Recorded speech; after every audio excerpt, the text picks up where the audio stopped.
중부권이나 대서울권이 상대적으로 열리면서 이쪽 지역은 진정한 도전을 맞이하게 되었다는 게 저의 관측입니다. 그래서 창원, 순천, 고흥 라인을 주목하시라. 새로 열리고 있는 방위벨트다. 환동의 시대, 서해안 시대를 말하는 것은 안타까운 기대다. 안타깝지만 수도권으로 집중은 심화될 수밖에 없습니다. 인구 감소, 지방 소멸의 문제가 심각하지 않는 게 아닌가, 현지에서는. 지금 동해안 지역은 아마 2, 3년 내로 제2의 제주가 될 겁니다.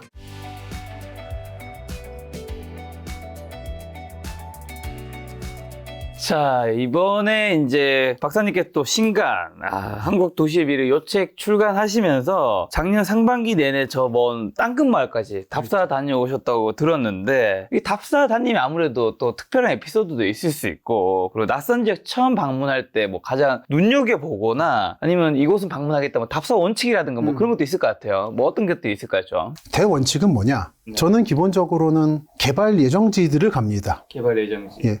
그게 저 처음에는 여러분들이 많이 보실 만한 임장책을 쓴 게 아니라 답사책을 썼는데, 네. 개발되면은 뭔가 사라지잖아요. 그렇죠. 그거를 기록을 하겠다는 게 원래 목적이었어요. 네네네. 그래서 답사책을 몇 권 냈습니다만, 그걸 하다 보니까 부동산 하시는 분들이 그 책들을 보고는 본인들이 투자할 땅의 이력을 파악하시더라고요. 그래서 그렇다면은 그런 분들이 조금 더 편하게 읽을 만한 책을 내자라고 했던 게 이 책이 앞책이었던 우리는 어디서 살아야 하는 거였고, 저는 여전히 개발 예정지 및 개발이 되고 난 지역, 되고 나면 그 주변 지역을 여전히 다닙니다. 네. 최근의 포인트는 개발이 된 뒤에 남는 땅들이 있거든요. 옛날 마을이나 그런 데들이 예를 들어 먹거리촌이라든지 네. 각종 편의시설로 변화가는 과정들을 보입니다. 최근에는 구미, 김천, 혁신도시에 갔었는데 그 주변에 마을들이 딱 네모 반듯하게 잘린 다음에 약간 조각처럼 남은 게 있어요. 그런 데들이 밥집으로 바뀌어가는 과정을 보기도 하고, 또는 전원주택 단지라든지 그런 식으로 대전제는 개발 예정비 및 개발된 후의 상황을 체크한다. 그게 대전제. 그리고 특별한 에피소드라면은 이제 하나의 에피소드는 아니고요. 네. 다니다 보면 이제 제가 그래도 유튜브라든지 방송에서 활동한 게 몇 년 되다 보니까 보고 계신다는 분들을 종종 만나요. 이제 그런 분들하고 만나서 손잡고 다닙니다, 그냥. 그 자리에서. 한 30분, 1시간. 얼마 전에는 코엑스에 갔다가 저 방송을 보신다는 분이 대학생이시던데 봉은사에 차를 댔다 그래서 봉은사까지 끌고 가가지고 네. 그 봉은사와 강남에 100년 전에 물에 잠겼던 마을의 역사에 대해서 좀 설명을 했죠. 그 지역이 상습 침수 지역이거든요. 그게 영동대로 지하 복합개발 문제하고도 관련이 돼 있고, 네. 참 침수가 되는데 수재를 대비를 정확히 못해가지고 지난해 감사원 지적을 받아서 네. 삼성역 개발이 좀 늦춰지고 있는 게 있죠. 그런 얘기도 하고, 또 얼마 전에는 성남에 갔는데 거기 성남에 서울공항이라고 네. 공항이 하나 있습니다.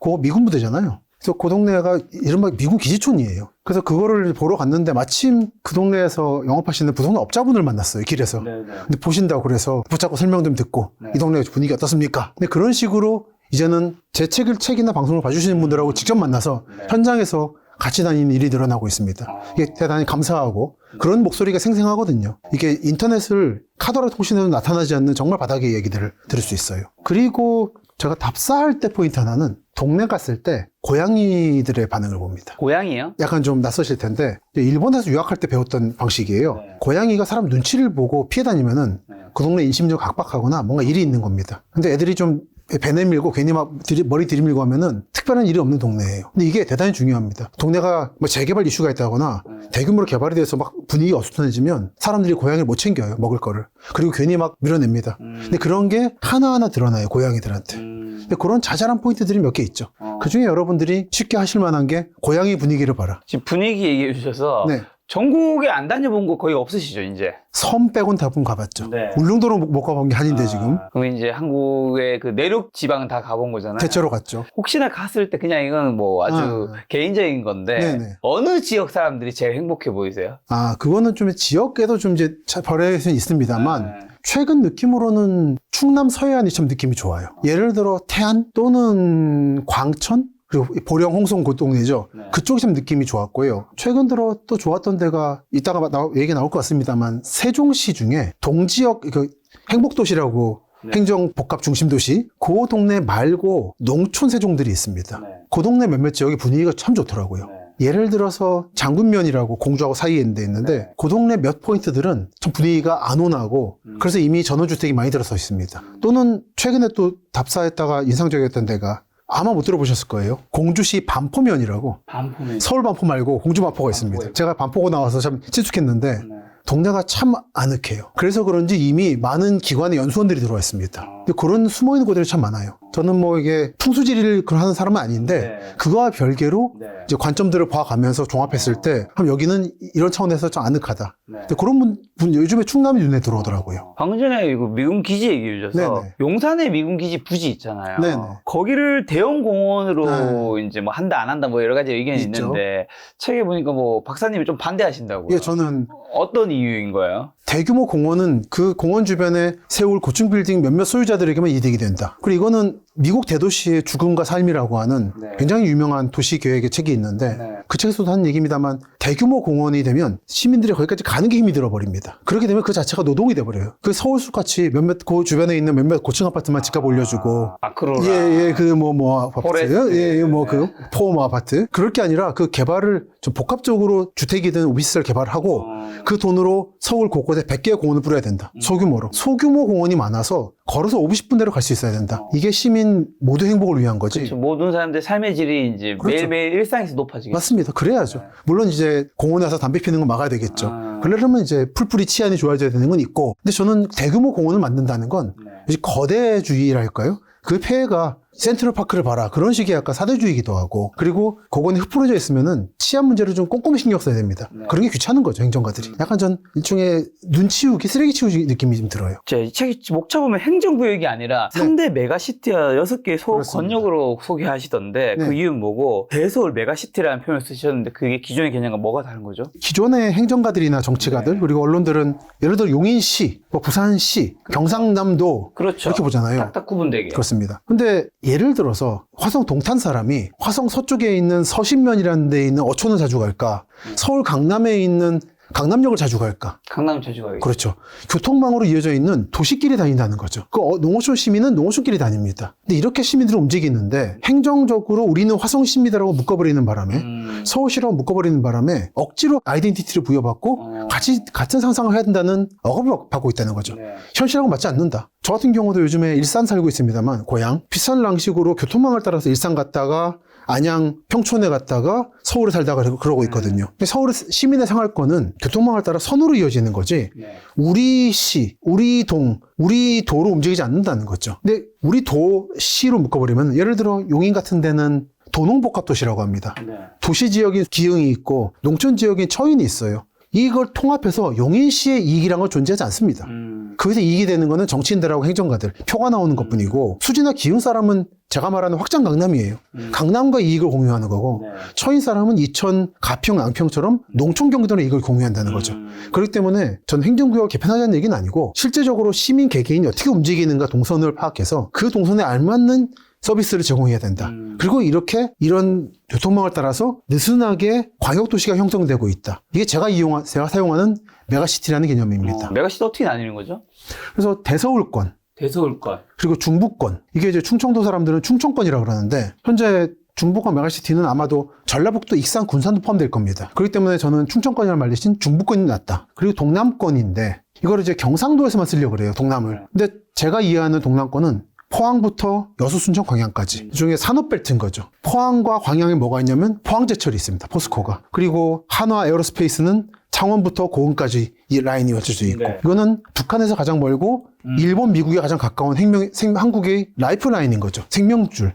그래서 이쪽에 방위 산업들이 모여 있는 거, 네. 기간 산업이 모여 있는 거 우연이 아니다. 계산된 배치라는 거죠. 네. 그래서 이렇게 세 개 권역이 나뉘고 그래서 동남권을 경상도만을 묶어버리면은 여순강 사람들은 전라남도지만 광주 목포보다는 이쪽 동부 경남과 관련이 깊습니다. 네. 실제로 가보면 말도 비슷하고 예를 들어 이분들이 해외를 갈 때 난 전라도 사람이니까 광주 가서 비행기 타야지 그렇게 할 것인가? 그렇지 않죠. KTX 타고 인천 가거나 아니면 김해공항 갑니다. 그 아플 때도 교통이 불편하거든요. 핵심은 우리 동이 아니라 교통망이 어쩌냐는 겁니다. 그리고 이분들 최근에 SRT가 여수에 뚫렸거든요. 이제 병원으로 수소 가져오시는 거죠. 그렇게 해서 광역적으로 대서울권이 되기도 하고 네.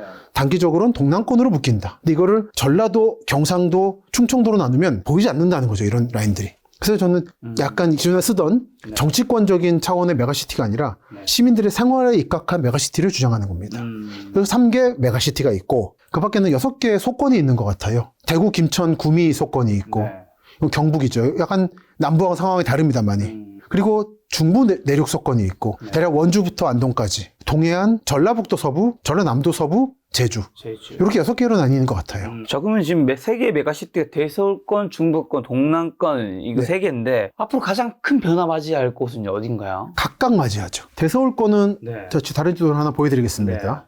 이 경기 북부 지역이 열립니다. 기존의 경기 북부는 고양까지 군사 지역이었어요. 그래서 이쪽은 예전에는 개성과 서울 또는 평양과 서울의 중심으로서 정말 좋은 땅이거든요. 가보면은 이런 땅을 이렇게 놀리고 있다는 게 아까울 정도예요. 평평하고 물도 많고. 근데 순수하게 정치적, 군사적 이유로 묶여있던 곳입니다. 여기가 북한이 예전처럼 탱크와 재래 무기로 공격할 가능성이 줄어들고 지금 핵으로 협박하잖아요.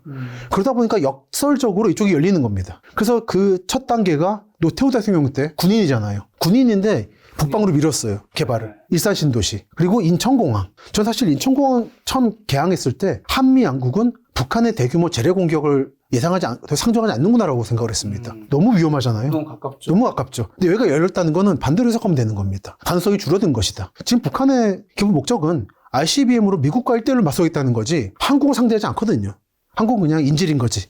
근데 그게 역설적으로 열어주고 있는 거고 그리고 고향으로 부족해서 파주까지 간 거죠. 여기는 북한에서 한 40km 거리입니다. 가까워요. 그리고 노무현 대통령 때 반도체 공장을 바로 북한 접경 지역에 놨습니다. 여기에 군사적인 이유로 제가 말씀을 자세하게는 안 드리겠지만 여기에 있는 모 부대와 개성에 있는 모 부대는 각각 전쟁이 벌어지는 순간 포격을 하게 돼 있습니다. 그런 지역에 이제 반도체 공장이 있는 거예요. LG. 여기서 이제 추가로 말씀드릴 것은 삼성은 이러지 않습니다. LG는 이런 선택을 했고 각 재벌 기업이 왜 이런 선택을 했는가는 좀 파악할 문제고 그리고 또 하나가 김포한강 신도시 얘기입니다.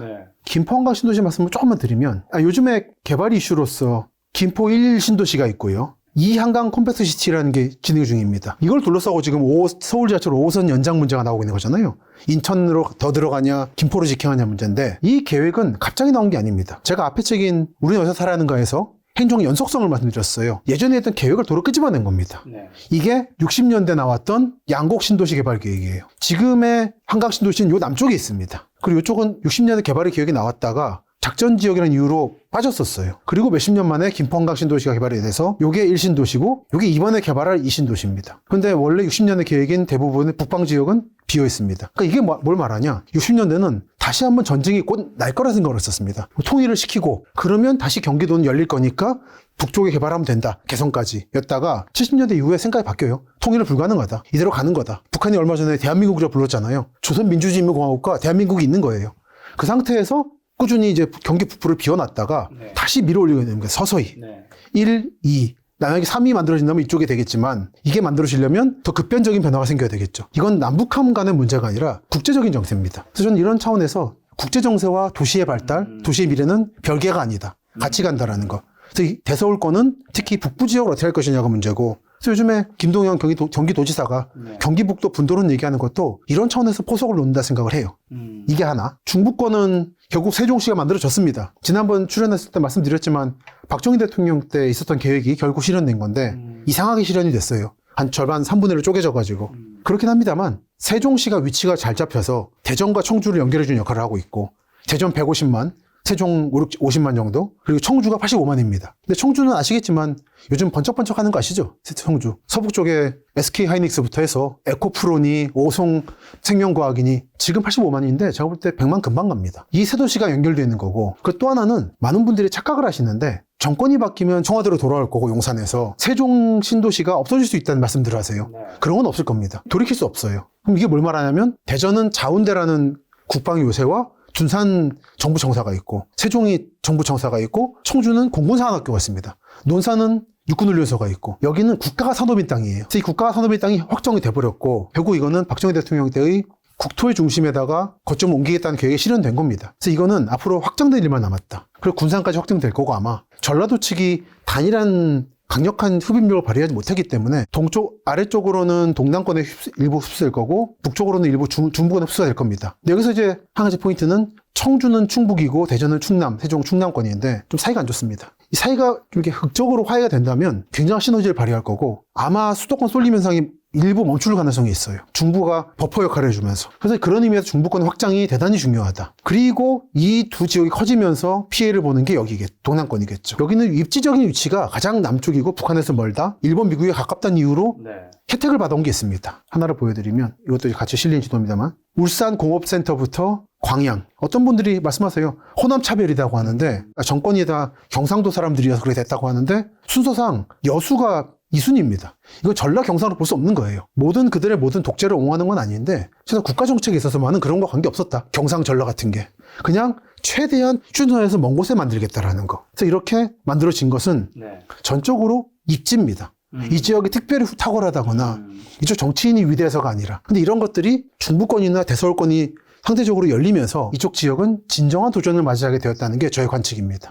말씀하시면 좀 연관해서 신냉전 시대에 가장 크게 영향받은 한국의 도시는 좀 어디인 거죠, 그러면? 그래서 그게 몇 개 있습니다만 하나는 고양 파주, 의정부 양주, 경기 북부의 핵심 도시들이죠. 그 남양주는 약간 그 남쪽이긴 합니다만 같이 굉장히 빠르게 움직일 거예요. 그리고 김포도 그렇고요. 요즘 김포 서울 편입론이 이제 한물 꺾였습니다만 예상했던 대로 그 김포가 화제가 되는 자체가 김포 북쪽은 사실상 개발을 못하고 있다가 열리고 있거든요. 그걸 어떻게 받아들일 것인가의 문제를 이번에 처음 던진 겁니다. 그게 중요하고 이 중부권에서는 세종과 청주죠. 세종에서는 남쪽은 정부청사 지역이고 북쪽은 조치원이라고 하는 예전부터의 중심지입니다. 이 지역이 어떻게 융화를 잘할 것이냐. 융화가 잘 되면 남쪽으로는 대전을 끌어들이고 북쪽으로는 청주를 끌어들여서 한 덩어리가 될 수 있습니다. 인구 350만쯤이 되는 굉장히 거대한 도시가 만들어질 거예요. 근데 아직 세종이 남북이 아직 끊겨 있어서 그게 하나의 문제다. 그리고 청주 중에서는 청주 서북부죠. 오송, 오창 그리고 SK 하이닉스 있고 터미널이 있는 쪽 서북부 쪽입니다. 이쪽은 두 가지가 있는데 하나는 서울에 가깝다 보니까 여긴 버스가 서울에 10분 간격으로 합니다. 거의 서울 웬만한 구에 있는 마을버스만큼 수준으로 와요. 그러니까 이것이 대서울권으로 빨려드는 속도. 그리고 이쪽은 상대적으로 열악한 주거 환경이라 최근에도 사직동이라는 데를 갔었는데 모충동이라든지 재개발이 활발합니다. 이쪽들이 순조롭게 재개발이 된다면 인구 100만은 금방 넘어갈 거예요. 그럼 아마 청주 특례시가 되겠죠. 그 이 정도가 포인트가 될 거다. 또 하나 작은 포인트는 충북 음성진천입니다. 거기 혁신도시가 들어섰는데 부쩍부쩍 크고 있어요. 그리고 수도권 내륙선이라는 철도가 계획되고 있는데 이게 되면 이쪽은 광교, 판교로 갑니다. 라인이. 다른 충북을 떠나서 서울 광남, 확장 강남, 음성 진천, 청주공항으로 새로운 라인이 형성되기 때문에 그런 부분들도 주의하시고 여담이지만 어떤 분이 강남에서 집 팔아가지고 음성 진천에 5층짜리 빌딩 사서 아주 행복하게 살고 계신다고. 이거 안목이 있는 거예요. 그쪽은 계속 커질 지역이라서. 그런 지역이 몇 군데 있습니다. 중부권에. 그리고 동남권에서는 역시 핵심 지역은 창원이죠. 예. 창원은 신냉전에 직접적인 영향을 받고 있습니다. 지금 러시아 우크라이나 전쟁의 최대 수혜자가 하나 에어로스페이스잖아요. 하나 에어로스페이스 본사가 창원 아닙니까? 그리고 이 회사가 고흥에 나로 우주센터까지 영향을 주고 있고 물론 하나만은 아닙니다만 몇 개의 업체가 있죠. 그중에 핵심은 하나고 하나는 한국의 로켓 마틴을 꿈꾸고 있죠, 현재. 그리고 고흥까지 확장하는 데 있어서 핵심이 되는 순천입니다. 그래서 고흥에서 사용할 로봇 조립체 등을, 바사체 등을 생산하기 위한 직원들의 거점을 순천에 마련하려고 그래요. 그래서 창원, 순천, 고흥 라인을 주목하시라. 이거는 새로 열리고 있는 방위벨트다. 그러니까 이거는 신냉전이 영향을 준 겁니다. 그 다른 예를 들어 거제의 조선이라든지 아마 장기적으로 열세가 될 겁니다. 하지만 그런 중에서도 방위산업 등은 계속 주목할 필요가 있다. 줄어들지 않을 거다. 요즘 유럽이 바로 얼마 전에 마크롱 대통령이 프랑스 방위산업체 가서 말했잖아요. 늘리라고, 지금 전시체제라고. 앞으로 지금 속도가 3, 4년 앞당겨야 된다고, 개발 속도를. 아마 이거는 한국에도 영향을 줄 겁니다. 이미 러시아가 우크라이나 침공할 때 쓸 무기를 가장 공급 많이 하는 데가 북한이에요. 한국도 마찬가지로 한국이 가지고 있는 탄약이 지금 미국 거쳐서 우크라이나 가고 있잖아요. 이 기능은 앞으로 최소한 4, 5년은 갈 겁니다.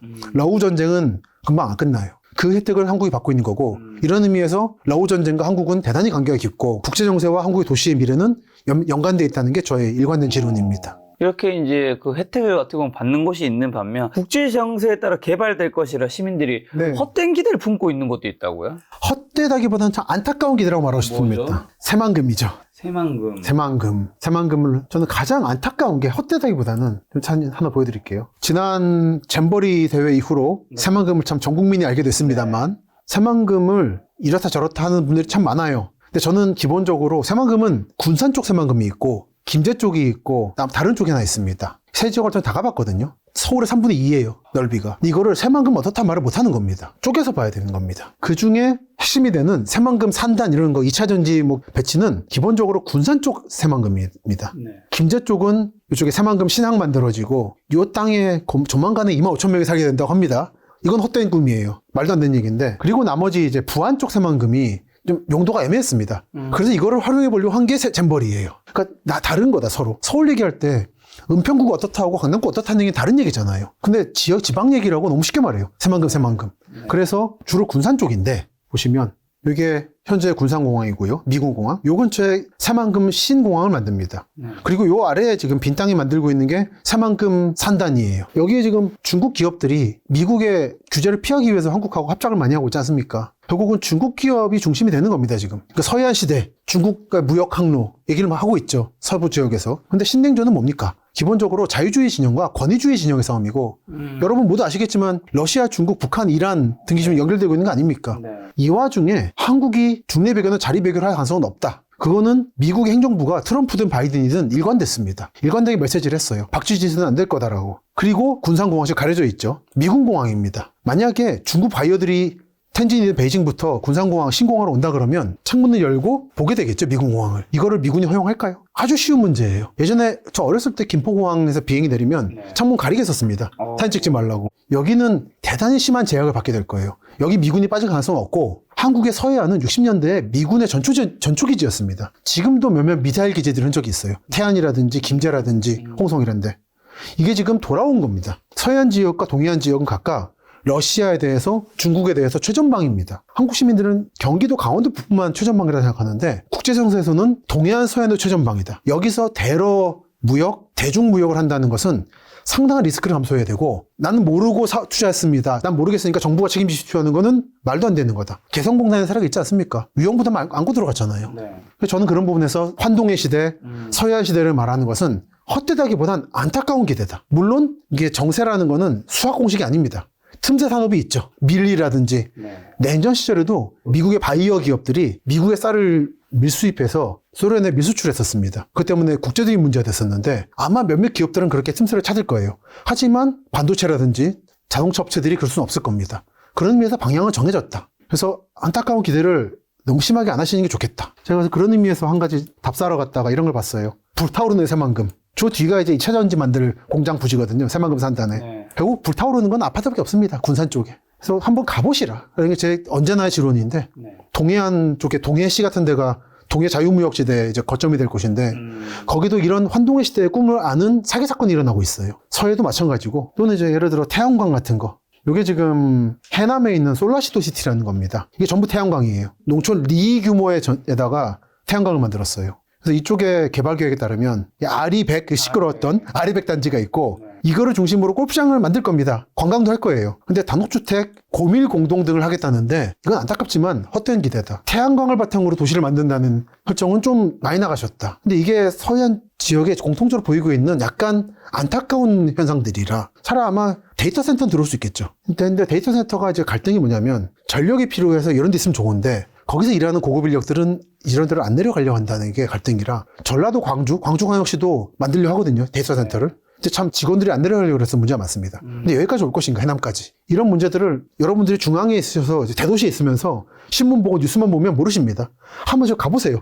이 황량한데 태양광만 깔려 있는 걸 보시면서 많은 걸 느끼게 됩니다. 한국의 미래에 대해서. 사진만 봐도 많은 게 좀 느껴지네요. 이게 저랑 같이 답사하는 분이 드론으로 찍은 건데 드론으로 찍어도 다 안 나와요. 자, 말씀하신 대로 방금 전에 잼버리 대회 얘기해 주셨는데, 책에 보면 동남권 지방 치마 문제에 대해서 이야기하시는데 2023년 8월에 잼버리 대회 사태가 좀 있었죠. 어떤 생각 하셨는지랑 강남 홍수 때처럼 뭐 예견을 하셨나요? 그러니까 홍수 때와 예견과는 달리 지금 보시는 영상이, 사진이 잼버리 대회 직전에 찍은 사진입니다. 이거 하나를 믿고 동서 대로 관통시키고 공항 만들겠다고 했다가 지금 게임 끝났는데 여전히 공항 관통 시작도 못하고 있죠. 그 다음 예상을 했기 때문에 게임 전에 갔다 왔다는 얘기를 해야 나중에 할 말이 있겠다 싶어 다녀왔죠. 예상대로였습니다. 아무 기반 시설이 안 돼 있었어요. 그리고 간척지거든요. 간척지라는 게 뭡니까? 소금기가 아직 안 빠진 겁니다. 거기에 맞는 식생이 따로 있는데 그간 나무도 그늘을 만들어 했었는데 다 실패했잖아요. 그런 식생에 관계없이 막 심다가 실패한 겁니다. 준비를 못했다는 거죠. 그 충분히 예상했었습니다. 그리고 마찬가지로 부산 쪽이나 동남권 지역의 간척지가 많습니다.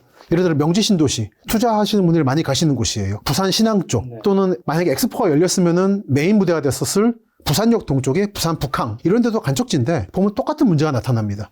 그냥 간척지라는 걸 무시하고 나무 심었다가 다 마르고 공사를 제대로 못해가지고 집안치마 일어나고 물 스며들고 주차장에 그러니까 공사를 잘하면 됩니다. 송도같이 송도는 큰 문제 없잖아요. 근데 조금만 감시가 소홀하고 조금만 느슨하게 공사해도 어마어마합니다. 그 피해는. 특히 명지 신도시는 제가 이렇게 너무 세게 말씀드렸다 생각하실 수 있는데 부산일보라든지 국제신문 같은 지역 언론에서 계속 때렸어요. 사상누각이라고. 그 정도로 심각한 낙동강 델타에 만든 건데 거기 땅이 아니거든요. 바다에 모래가 쌓인 것뿐이거든요. 거기에 너무 많은 아파트를 짓고 있고 다 지하화를 요구하고 있는데 지하화는 안 되는 겁니다. 거기는 주민들은 대도시인데 어떻게 고가도로 고가철도냐라고 하시면서 지하를 요구하시는데 그래서 무리하게 지하철교로 하려다가 부전마산 북선철도라고 있어요. 부산에서 마산까지 연결하는 철도고 획기적인 영향을 줄 겁니다. 그쪽 지역에. 근데 그게 터널이 붕괴되는 바람에 바닷물이 들어와서 공정률 99%에서 멈춰 있습니다. 몇 년째.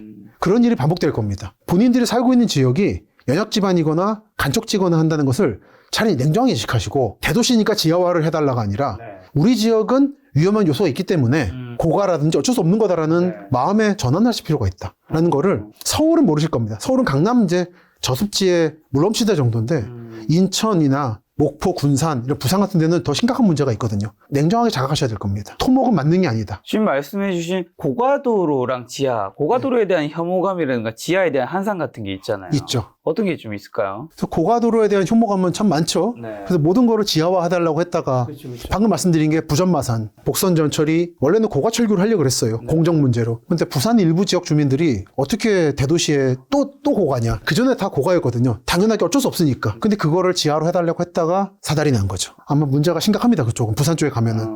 그런 게 있고 그 지하화를 요구하다가 지금 낭패를 본 게 대전 지하철 2호선이죠. 이게 원래는 지하화를 하면 너무 시간이 걸리고 해서 모노레일이라든지 고가로 하려고 그랬어요. 사실상 예타도 통과했기 때문에 10여 년 전에 그대로 했었으면은 이미 대전에는 150만 도시에 2호선이 다니고 있었을 겁니다. 근데 갑자기 고가 싫다고 지하로 해주거나 정 안 되면 트램으로 해달라고. 근데 트램은 아시겠지만 사실 이게 또 하나의 차거든요. 차로를 먹습니다. 그래서 실제로 설계를 하다 보니까 곳곳에 상인들이 대반발을 한 거예요. 그래서 공무원 한 분이 과로로 돌아가셨어요. 그 정도로 심각한 타격을 받고 결국은 트램이 무산돼 버립니다. 근데 현재 몇 명의 시장을 거치면서 2호선을 트램으로 한다고 계속 밀어붙이고 있는데 쉽지 않을 거예요. 예전에 10여 년 전에 고가에 대한 혐오만 없었으면은 이미 진작에 2호선에 다니고 있었을 거를 안타깝다. 그리고 역발상으로 고가도 괜찮다. 그러니까 모노레일 같은 건 폭이 좁기 때문에 미관에 대해 미친 영향이 적습니다. 그거를 잘 받아들인 게 대구입니다. 대구 3호선 고가인데 오히려 명물이 돼 있어요. 서문시장 같은 데 지나갈 때 참 보면 좋거든, 아름답거든요. 그리고 주거지 지날 때는 자연하게 창이 흐려져가지고 프라이버시 보호도 하고. 전 대구 같은 경우를 전국이 배워야 된다고 생각해요. 이번에 4호선도 확정됐는데 K2 군공항이 군위로 이전하고 나서 그 후적지 개발을 할 건데 동부 지역을 그쪽도 아마 모노레일로 한다고. 대단히 실용적인 선택입니다. 그렇게 해서 빨리 놔야지 그쪽에 개발할 수 있는 겁니다. 서울에는 근데 반포 고속터미널 그쪽 근방도 뭔가 지하가 있지 않았었나 옛날에 이슈가? 그쪽에 아마 경부고속도로 지하화 얘기가 있죠. 그 얘기는 좀만 드릴게요. 대부분의 지역에서 지하화 한다는 말은 다 헛됩니다. 경인선 지하화, 경부선철도 부산 시내 구간 지하화 대부분 안 될 건데 유일하게 가능하다면 저는 경부고속도로 강남 구간 지하화. 이거는 민자로 하게 될 겁니다. 한다면. 이거는 수익이 나올 겁니다. 지상 구간을 일부 공원으로 체납하더라도. 그러니까 수익이 나와야 돼요. 경인이든 경부든 특정 도시를 위해서 지하화시킨다면 몇 조가 될 텐데 이걸 다른 지역이 바라고 있겠습니까? 한다면 민자인데 가능할 곳은 1순위는 강남 구간이라 이게 성공한다면 다른 지역의 모델이 돼주겠지만 지켜봐야죠. 자, 인구 감소와 지역 소멸은 예전부터 일어나고 있던 일이며 반드시 문제라고 볼 수 없다고 책에서 말씀하셨는데 그럼에도 인구 감소와 지역 소멸이 현재 더 심각한 이슈로 대두된 이유는 뭐라고 보세요? 현재 한국이 분단된 이후에 지금 요즘 논란이 되고 있는 충청, 전라, 경상 쪽 출신 분들이 많이 서울이나 수도권 쪽으로 오셨고 그리고 이 지역의 정치인들 힘이 세지 않습니까? 약간 인구에 비해서 과다대표되고 있는 경향이 있는데 그러다 보니까 본인들의 고향이 줄어들고 인구가 줄고 본인들 지역구가 자꾸 통폐합되고 하는 것에 대해서 위기감을 느끼는 것 같습니다. 근데 실제로 가서 만나봤을 때 이분들이 실제로 위기감을 느끼느냐? 좀 다릅니다. 그러니까 못 느끼는 분들도 계시고 우리 계속 성장할 거다라고 낙관하는 분도 계시고 더 농어촌 쪽으로 들어가면 뭐랄까 여전히 외지인들이 와서 인구 늘려주는 거를 거부하는 움직임도 보입니다. 제일 쉬운 게 농촌 마을도 들어가면 마을 주민이 되려면 마을세를 내야 돼요. 그럼 뭐 기본적으로 마을 규약 같은 게 있습니다. 그 법으로도 인정받아요. 그거를 안 내면 일단 배척되고 어떤 분이 그래서 전라남도 쪽에 귀농하시려고 마을들을 다녔는데 그때마다 요구를 받아서 노트를 적으셨더라고요. 이 마을은 얼마 요구 얼마 요구해서 그거를 이제 군청에 가져갔더니 군청에서는 죄송하다고 우리는 빨리 인구를 받아들이고 싶은 데인데 받아들이고 싶은데 그런 거 없다. 근데 말단으로 들어가면 다른 거예요.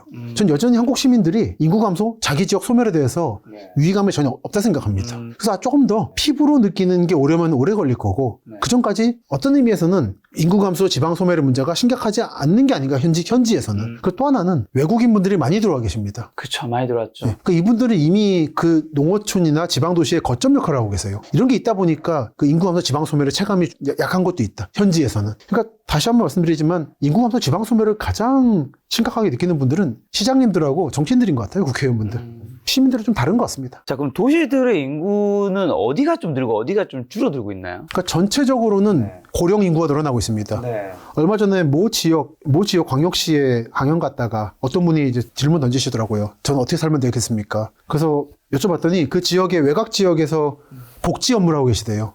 그러면 괜찮다고. 복지 업무는 계속 늘어날 거라고. 이 말로 대표될 수 있겠습니다. 그러니까 마찬가지로 고령자 지하철 무임승차 문제도 그런 거 아니겠습니까? 결국 늘어나기 때문에 어떻게든지 세수 조절이 필요하다는 문제인 것이고 그리고 청년 인구는 역시나 수도권 및 중부권 동남권으로 밀집되고 있고 1차로 주변 도시에서 그 지역 거점 도시로 거점 도시에서 3대 메가시티로 3대 메가시티에서 대서울권으로 몰리고 있죠. 그 부분은 부정할 수 없는 사실인데 좀 세밀하게 봐야 됩니다. 서울이 다 훔쳐감으로 우리는 인구에 죽는다. 공장 달라고는 하고 좀 달라요. 미세 단위로 보다 보면은 그 지역 내에서도 인구가 느는 곳이 있고 주는 곳이 있습니다. 예를 들어 전주는 인구가 주는데 그 옆에 있는 완주는 인구가 늘고 군산 익산은 인구가 주는데 그 옆에 김제는 늡니다. 그런 것들이 있어요. 그런 것들을 보면 상대적으로 저렴한 주택 공급을 많이 합니다. 그러니까 지금 보면은 다들 중산층 인구만 원해가지고 고급주택만 지으려고 그래요. 그래서 100만 인구를 못 지은 게 성남 아닙니까? 그러니까 저는 그래서 청주 쪽이나 충청권에 가서 말하는 게 성남 사례를 보시고 넓은 평수만 짓지 마시고 섞어야 된다. 그래야지 여러분이 그렇게 원하시는 청년 인구가 올 거다. 청년 인구가 어떻게 50평에 삽니까? 세종 한복판에서. 현실적으로 생각하시라. 그리고 외국인 인구를 적극적으로 받아들이시라. 그 지방 단위에 가면 외국인 인구를 반드시 통계에 넣습니다. 그 전라북도 같은 경우는 굉장히 급진적으로 본인들이 인구의 10%에 해당하는 분량의 외국인을 자체적으로 받아들일 수 있는 비자 발급 권한을 달라고. 그 정도로 나가는 상황이라 아마 지금 요 몇 년 사이에 말해지고 있는 인구 감소 지방 소멸 문제가 몇 년 뒤엔 또 구조가 바뀔 수도 있습니다. 서울, 인천, 경기 수도권 인구는 서울 인구는 계속 빠지고 있잖아요. 빠지고 있죠. 수도권 인구는 지금 늘고 있어요. 늘고 있죠. 늘고 있나요? 늘고 있죠. 인천과 경기의 인구가 늘고 있다는 건가요? 특히 경기가 늘고 있죠. 1300만까지 갔죠, 거의. 서울이 1000만 서울이 아닌 건 오래됐습니다. 수도권 인구는 그럼 앞으로도 계속 좀 증가할까요? 증가합니다. 이거는 돌이킬 수 없는 사실이고 안타깝지만 수도권의 집중은 심화될 수밖에 없습니다. 이거는 다른 나라도 마찬가지죠. 미국 같은 데 빼고 어느 정도 규모의 국가에서는 일본도 도쿄, 오사카가 있는데 도쿄 인구가 너무 집중돼서 어떻게든지 오사카만이라도 살리자는 움직임으로 가고 있거든요. 두 개라도 축이 만들어져야 전국의 주민들에게 선택권이 생긴다는 건데 그런 의미에서 중부권이 중요하다 보고 하지만 중부권이 아직 완성이 안 된 상태에서 경기 남부 개발이 지금 하나하나 진행되고 있거든요. 특히 요즘 제가 들여다보고 있는 데가 화성과 평택인데 이쪽이 어마어마한 개발 계획들이 있습니다. 최근에 용인의 반도체 클러스터도 그렇지만 용인의 동쪽 지역 사실 거의 지금 안성 다가서 지역을 개발하려는 거거든요. 클러스터는. 그리고 안성도 덩달아서 그리고 이 라인으로 아까 말씀드렸던 음성 진천 쪽 라인 충북 지역 그리고 오송 오창까지 다 준비되고 있어서 택지 개발 산업단지들이 이쪽에 특산품은 반도체입니다. 만약에 전라남도의 특산품이 쌀이려면 이 수도권의 특산품은 반도체라 이거를 둘러싸고 계속 앞으로 인구가 줄 요인은 없습니다. 그러니까 이거를 인위적으로 막을 수 없을 거예요. 인위적으로 막으면 어떤 일이 생길 거냐면은 7, 80년대에 시민들이 반지하방에 어떻게 꾸역꾸역 사는 것처럼 시민들에게 열악한 주거 환경을 제공하겠다는 것밖에 안 됩니다. 그리고 인위적으로 막을 수 없을 바에는 이쪽에 양질의 주택을 제공하고 그와 동시에 균형적인 메가시티에 집중시켜서 개발 계획을 할 수밖에 없다. 내 지역의 모든 농산, 어촌, 도시가 다 고루고루 개발되길 바랄 수는 없을 것이다라는 게 제가 전국을 관찰하면서 바라본 현실적인 미래입니다. 인구 감소와 지역 소멸을 막고 국도 균형 발전을 이룰 수 있는 거의 유일한 방법이 중부권 메가시티가 확고히 자리 잡는 것이라고 멘트를 하셨던데 그 이유는 뭐고 중부권이 아직 자리 잡지 못한 가장 큰 이유는 뭘까요, 그러면? 그 중부권 메가시티는 가보시면 아시겠습니다만 정말 교통의 중심입니다. 예를 들어 광주 분들이 부산 가실 때 실제적으로는 KTX 타고 대전이나 오송 가서 거기서 다시 내려가세요. 다 대부분 1시간, 1시간 반권 거리들입니다. 그러니까 이쪽 지역의 핵심 시설들, 예를 들어 대형 쇼핑몰, 대규모 극장, 예를 들어 또 대학로 같은 공연장들이 자리 잡아준다면 다른 지역, 예를 들어 강릉분들이나 목포분들이 표 끊어가지고 몇 시간씩 가서 대학까지 가실 게 아니라 1시간, 1시간 반 정도면 문화시설을 즐길 수가 있는 거예요. 그렇게 되면 본인 지역을 떠나서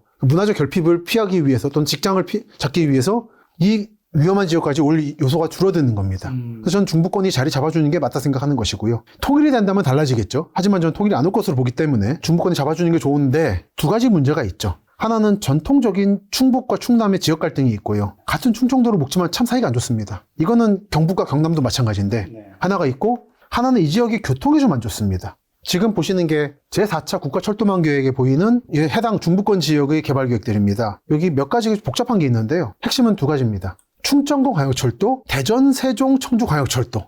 제가 지난주에 대전 MBC 갔는데 거기서도 헷갈리시더라고요. 본인 지역의 것도. 두 개는 다른 겁니다. 그러니까 이게 있기 전에 상황은 뭐냐면 청주에서 대전 갈 때 시외버스 타고 가야 돼요. 터미널 가가지고. 예를 들어 서울에서 수원 갈 때 편하잖아요. 그냥 시내버스도, 광역버스도 많고 열차도 있고 한데 여기는 가가지고 30분이나 1시간만 있는 거 버스 타고 가야 되는 심정적 거리감이 되게 멉니다. 대전, 공주도 마찬가지고. 이거에 수도권 분들은 상상을 못 하시는 거리감들이에요. 그래서 하나로 묶기가 쉽지 않습니다. 근데 이거를 묶어줄 게 두 가지인데 하나는 이제 공사가 시작된 충청권 광역철도. 이건 뭐냐면 기존의 경부선 그리고 호남선 9호선 고속철도 말고요. 요선에 도시형 통근열차를 운행하는 겁니다. 수도권 열차 1호선처럼. 수도권 분들은 의아하실 거예요. 그게 뭐 중요하냐는데 그 정도밖에 없었습니다. 여기에. 그리고 여기는 딱 중심지다 보니까 표 끊는 게 힘들어요. 서울 부산 가는 분들이나 서울 목포 가는 분들이 다 표를 끊어버리는 바람에 중간이 없어요. 그래서 그거를 메꿔주기 위해서 출퇴근 시간에 빠른 속도로 다니는 열차들을 여기만 다니는 열차를 만들겠다. 이게 현재 1단계는 대전 지역, 2단계는 세종까지, 3단계는 논산까지 가는 거고 아마 4단계로 경북의 상주, 김천 그리고 전북, 익산까지도 후보가 되고 있습니다. 이게 이제 중부권의 형성이 될 거고 또 하나가 더 중요한 건 이건데 대전, 세종, 청주 광역철도. 이게 왜 중요하냐면 대전시청, 세종시청, 청주공항을 연결해요. 핵심 지역 연결합니다. 현재 세종은 기자분들이나 이쪽에 볼일 보러 가시는 분들은 아시겠습니다만 조치원이나 오송 내려가지고 버스 타고 들어가야 됩니다. 그래서 ITX 세종역을 이쯤에 만들자는 얘기를 하는데 요 시 있는 글자 아마 안 될 거예요. 오송이나 대전에서 크게 산속을 안 하기 때문에. 그러니까 대안은 대전 지하철 1호선에서부터 올라가가지고 뭔가 하자는 반성역이 대전 1호선입니다. 그래서부터 이렇게 가가지고 조치원에서 공항 간다. 이게 만들어지면 엄청나게 편해질 건데 문제가 뭐냐면 청주는 청주 시내에 지하철 놔달라고 그래야 천성하겠다는. 근데 현재 계획은 그렇게 못 가. 그거는 너무 돈이 많이 든다. 85만 도시에 그럴 수 없다 해서 그냥 예전 충북선 라인 따라 가겠다라는 게 현재 계획이라 우선 선거다 보니까 청주 안이 시내 지하철 안이 예탄 올라갔습니다. 근데 두고 봅시다. 저희 4월 이후에 다시 찾아뵐게요. 그러니까 이런 것들이 이번 책에서 말씀드린 건데 네, 철도 참 장난치기 편해요. 공약 내기 편합니다. 그런 거는 좀 냉정하게 보시라. 그래서 이런 문제들 어쨌든 제 생각은 이거 역시 지하화에 대한 환상인데 빨리 놓는 게 중요합니다. 뭐든 놓고 그 다음에 추가하는 게 낫지. 이 두 개가 만약에 완성된다면 이쪽 지역은 수도권이나 부산 쪽 분들이 생각하는 것 같은 정말 편한 생활권이 될 거예요. 시내 생활권이 될 거예요. 그러면 아마 이게 중부권의 형성으로 이어질 겁니다. 완성으로 이어질 겁니다. 말씀하신 대로 철도 관련 사업을 정치인들이 채택해서 공약으로 만든 경우 그 사업 실현 가능성을 굉장히 보수적으로 검토해야 되는 이유는 뭐라 생각하세요? 돈이 많이 들거든요. 도로 놓는 거에 비해서 몇 배가 들고 특히 지하 구간은 유지 보수비가 많이 듭니다. 이미 한국보다 선진적으로 토목 공사를 했었던 뭐 영국, 미국, 일본 등을 보면 너무 유지비가 많이 들어서 포기하는 사례가 늘어나고 있어요. 터널이라든지 다리라든지. 현재 한국은 보면은 특히 지방 다니시다 보면 사방에 고가도로 놓고 터널 뚫잖아요. 그게 토지 보상비가 적게 들어서 그런 건데 이게 머지않은 미래에 다 세금 영수증으로 돌아올 겁니다. 아마 한국에서도 특히 재정 자립도가 약한 지방 도시들은 국도가 아닌 이상 그런 관리를 포기하는 사례가 생길 겁니다. 그럴 바엔 차라리 지금 토지 보상비를 감수하더라도 지상으로 놓고 그냥 너무 고가하지 말고 하는 게 나을 텐데 또 지방은 지방의 사정들이 있어서요. 특히 지방은 참 특정 지역은 좀 그러하지 않고 토호들이나 유지들이 있는데 이분들이 다 토목입니다. 국가로서도 세금을 뿌릴 때 가장 빠르게 하부까지 가는 방식이 건설이거든요. 그러다 보니까 특히 선거철에는 그런 토목 사업들이 늘 공약이 되죠. 근데 그게 실현되지 않은 가능성이 많고 예를 들어 지금 남부내륙선이라고 있습니다. 거제부터 김천까지 가는 라인인데 이거는 하기로 했어요. 근데 지금 예산이 너무 늘어나 버리는 바람에 지금 재검토에 들어갈 거예요. 무산될 수도 있습니다. 그렇기 때문에 알 수 없다라는 거. 그리고 지금 되더라도 이게 여러분들이 사시는 동안에 20년, 30년 내로 다시 세금 영수증으로 돌아올 거다라는 걸 감안하셔서 무조건 건설이 능사는 아니다. 그런 것보다 조금 더 실용적으로 이명박 대통령이 서울시장일 때 정책이 크게 두 개 있었다 생각하거든요. 하나는 청계천 복원이고 그건 토목공사죠. 하나는 교통체계 개편이었죠. 그게 정말 혁신 혁신적인 거였는데 그분께서도 토목 출신이시라 본인이 만든 혁신적인 정책인 교통체제 개편은 말씀 안 하시고 청계천만 계속 말씀하셔가지고 그 후로 많은 전국을 다니다 보면 모든 지자체장들이 다 강파하고 있어요. 그거 해가지고 도지사 되고 싶어 하시고 그러는데 결국은 되게 윗세대들이 이야기 파는 게 토목인 거예요. 하지만 중요한 거는 버스 시스템, 대중교통 시스템 개편 같은 거거든요. 근데 그런 거를 정치인분들이 본인들은 이제 비서관끈을 차 몰고 다니니까 모르겠지만 시민들은 버스 타고 다니거든요. 그렇죠. 열차 타고 다니고 그렇죠. 조금 더 체감이 되는 그런 걸 하면 돈도 더 들면서 시민들의 생활에 혁신적으로 편의를 줄 수 있다. 그럼 그분들이 이제 감용차를 안 타고 이제 버스와 지하철로 출퇴근을? 해야죠. 그게 맞는 거죠. 그죠. 시민분들을 위해서 일하시는 분들이니까. 최소한 본인이 운전하시라. 자가용하셔도. 비서관 보시면 또 모릅니다. 최근 양양이 고성까지 동해안 지역이 또 핫플레이스 떠오르고 있는데 네. 동시에 동해안은 공업단지가 발달된 곳이기도 맞습니다. 하죠. 여러 매력을 지닌 곳인 만큼 관광과 공업의 균형을 잘 유지할 것이 발전에서 관건이라고 하셨는데 그 균형 잘 유지될 수 있을까요? 유지가 잘 안 될 지역도 있고 잘 될 지역도 있어 보입니다. 네. 지금 동해안 지역은 아마 2, 3년 내로 제2의 제주가 될 겁니다. 좋은 뜻인가요? 나쁜 좋은 뜻입니다. 네, 그렇군요. 요즘에 또 제주 여행 안 가려고 하는 분이 뭐 물가라든가 그렇죠. 뭐 이거 덤핑을 많이 한대요. 너무 비싸고 그리고 네. 제주공항이 너무 붐벼서 활주로가 좁은 게 아니라 공항 청사가 너무 좁잖아요. 네. 거의 속된 말로 도떼기 시장 분위기라서요. 네. 그렇습니다만 동해선이라는 노선이 공사 중입니다. 거의 완공됐어요. 이게 뭘 뜻하냐면 1945년까지 일본이 공사하다가 전쟁 져가지고 하다 말고 간 건데 거의 7, 80년 만에 완공이 되는 거고 이렇게 되면 서울에서 삼척까지 또는 울진까지 열차 타고 가는 겁니다. 이제까지 여기 가시려면은 고속버스 타고 그 길 막히는 거 타고 뚫고 가서 내려가지고 거기서부터 렌트하셔가지고 또는 버스 안 오는 거 기다려서 가셔야 됐잖아요. 그러다 보니까 삼척, 울진, 영덕 실제로 가보면 정말 좋습니다. 풍경들이. 그리고 특히 수도권 사람들이 접근이 어렵다 보니까 아직 손이 때가 덜 탔어요. 근데 이쪽을 보면 포항, 울산, 부산 사람들만 즐기고 있었던 거예요. 근데 여기가 이제 수도권이 열리는 겁니다. 2,500만에. 예를 들어서 축산항이라고 영덕인데 참 아름답습니다. 한국은 조금 하면서 단정하고 이런 데들이 거의 관광화 안내 상태로 남아있어요. 그래서 답사를 갔더니 이런 건물이 있더라고요. 아마 일제 때 관공 건물인데 찍고 있으니까 할머니 오시더니 그거 서울 사람이 샀다고.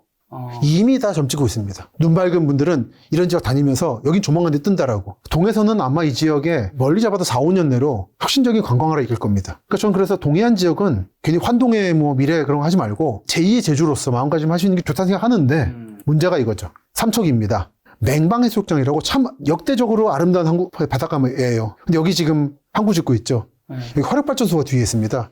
거기서 석탄을 나를 항구를 만들고 있어요. 경관 다 망쳤어요. 이런 데는 결사적으로 보존했어야 되는 곳이에요. 삼척은 공업도시이기도 하기 때문에 어쩔 수 없지만 최소한의 것은 지켰어야 된다. 이게 10년, 20년만 뒤만 바라보더라도 엄청난 관광자원이 되는 건데 화력발전소 몇십 년 쓰겠다고.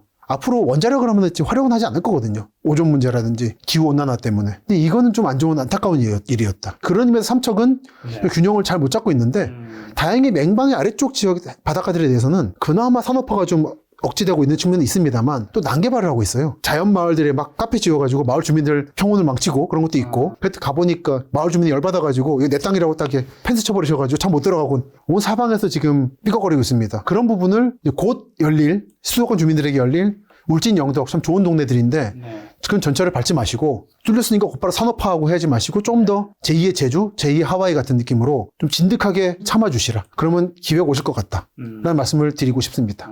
자, 그리고 현재 확정된 SOC 사업 중에서 가장 주목해야 될 사업이 있는지 여쭤보고 싶은데, 그리고 여러 차례 공약으로 나왔지만 여전히 실현되고 있지 않은 사업들이 많은데 그 중에서 가장 비실현적인, 비현실적인 사업은 어떤 게 있을까요? 가장 중요한 건 서해선일 겁니다. 서해선 철도는 그야말로 서해를 가는 거고요. 경기도 고양부터 충남 홍성까지 가는 라인이죠. 이게 중요한 이유는 기존에 철도의 혜택을 받지 않았지만 꾸준히 공업화가 진행되고 있고 서해안 고속도로 많이 타보셨겠습니다만 늘 막히잖아요. 그런 교통체증을 피할 라인인 거죠. 그래서 평택, 화성, 당진, 홍성, 예산 같은 미래도시들이거든요. 하나하나.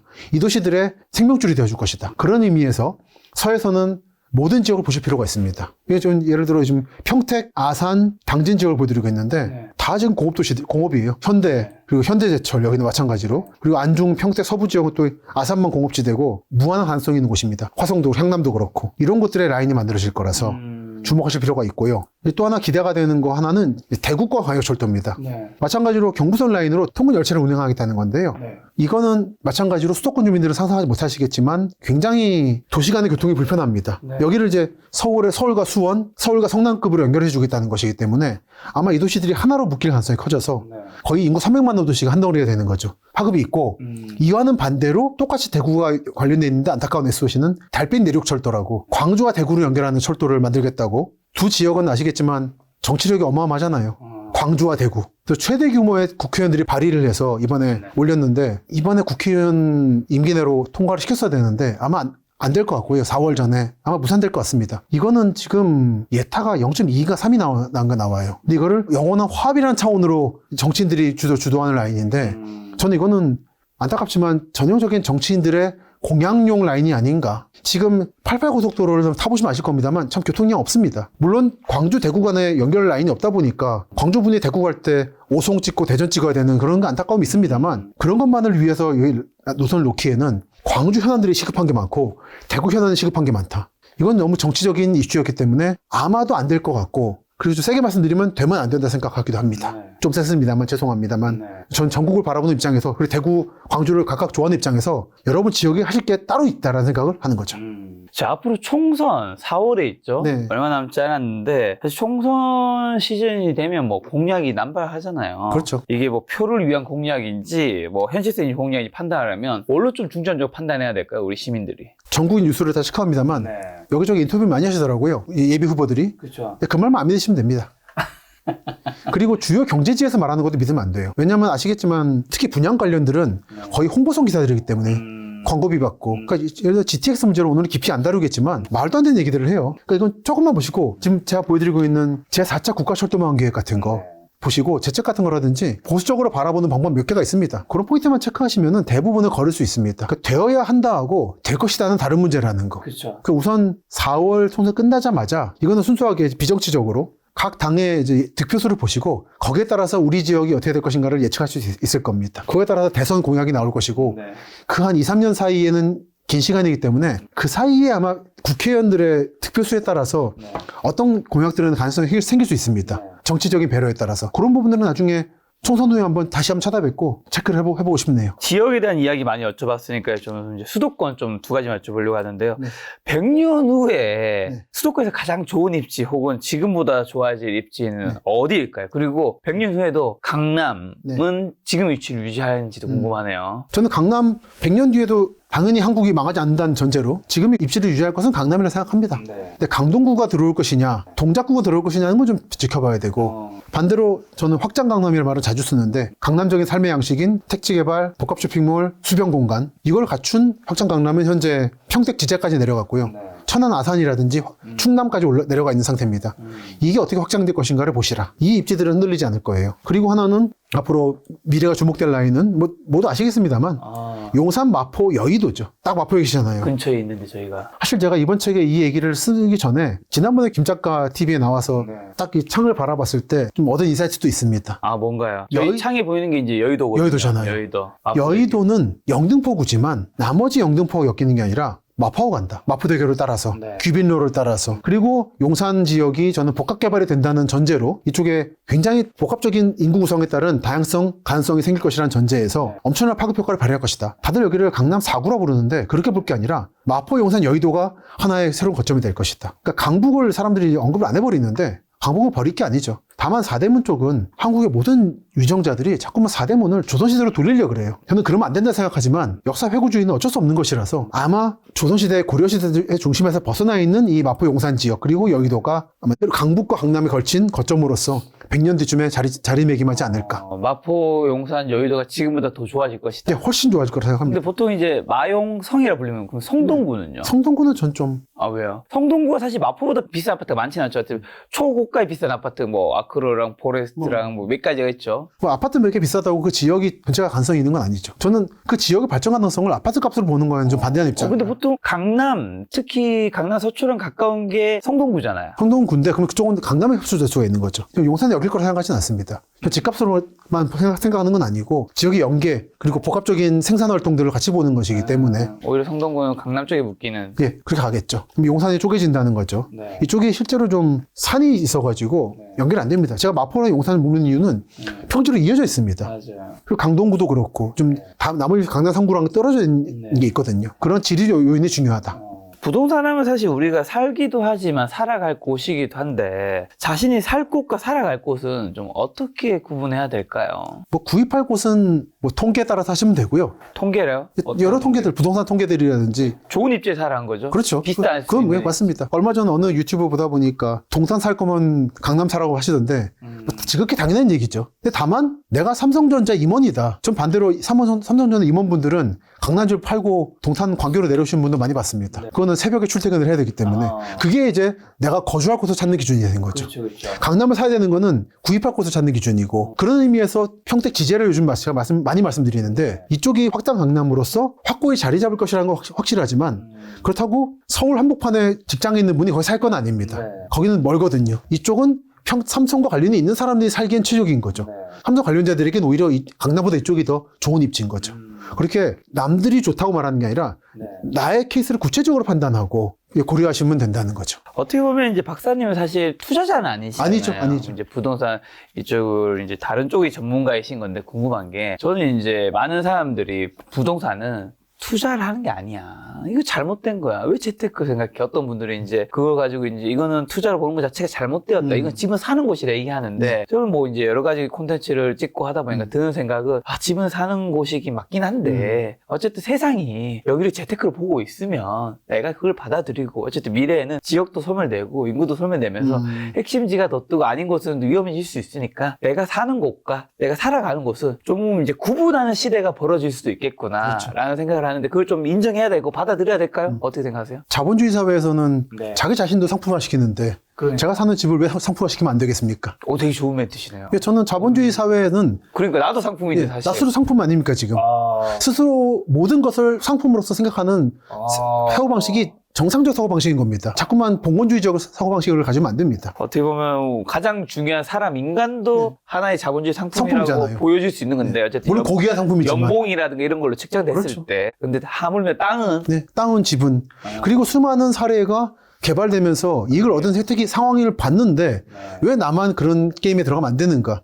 그걸 막는 것 자체는 전 대단히 반자본주의적인 발상이라 생각해요. 굉장히 인상 깊은 답변이었습니다. 자, 이번에 박사님께서 한국도시 미래 이 책을 출간해서 여기 김작가 TV 출연해 주셨는데 마지막으로 저희 시청자분들 하시고 싶은 말씀 있을까요? 이번에 낸 저의 새로운 책 한국도시의 미래 첫 홍보 영상이랄까요? 첫 출연 영상이 김작가 TV여서 대단히 영광스럽게 생각합니다. 지난번에 출연했을 때도 대단히 인상이 좋았기 때문에 앞으로도 또 새 책을 계기로 자주 뵈면 좋겠습니다.